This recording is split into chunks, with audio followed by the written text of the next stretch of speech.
Welcome to another episode of Traveling Through Wine. Today we are traveling to the Amalfi Coast. But before we go any further, if you haven't already done so, please consider subscribing to my YouTube channel.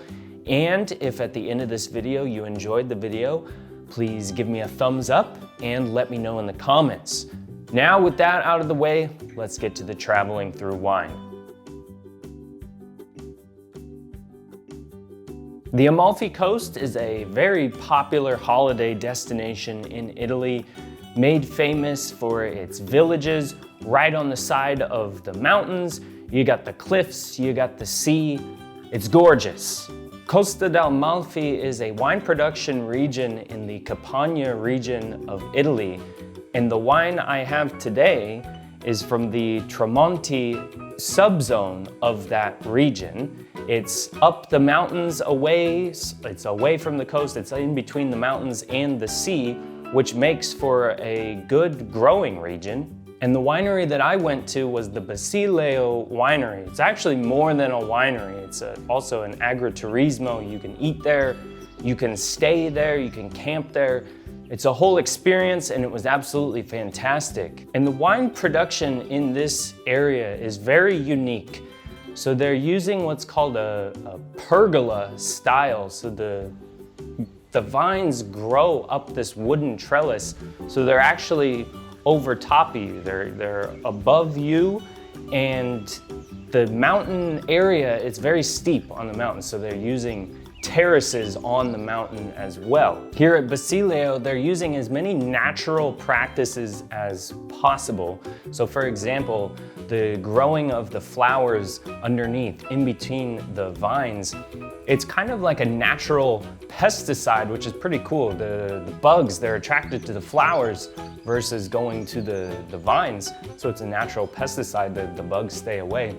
There's also kind of an old tale or an old belief that you have the roses, the flowers in there, and if something happens to the flowers, maybe they die, it's kind of a signal. Then you know something's up, something's going wrong. That's kind of an old school thing. Another one, they were using willow to tie the vines to the pergola system, which was pretty cool. But these are the kind of old school practices that Basileo has decided to keep around. They started way back in the 1800s, keeping these old school practices around, of course, picking the grapes by hand. Not only is it more care for the grapes, but they kind of have to, because this setup that they have here in Tramonti on the mountains with the pergolas, you're not gonna be running a machine through there. The setup is not designed for that. So it's kind of different versus a mass production type setup, which is what you would have, running a machine through large, wide open areas of a vineyard. This is not like this. This is not gonna be the same as like those grocery store wines, which is how they're able to get those so cheap. They have huge amounts of land, able to run the machines through there. Not able to do that here. But I had a really good time at Basileo. I think it was really cool to be able to talk to somebody who was so passionate about wine and to hear the stories, to hear the love for the wine, how they're making it, the production. It's really good to connect with someone like that. And I think that's what it's all about, and getting out there and meeting the people who are making the wine. And I mean, of course, you get to taste the great wine, the food, it's a fantastic experience. He took me down in the cellar. He was showing me how he's putting the labels on the bottles by hand, doing everything by hand. He let me do a tasting from the barrel as well, but really a fantastic experience at the winery. As for the wine itself, I'd say that's a medium purple color. The next step we do here in evaluating it is smelling it.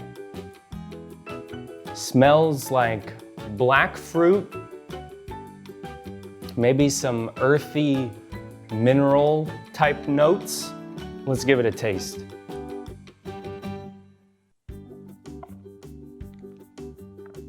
So I think the thing that really stands out, there's a certain kind of spiciness to it.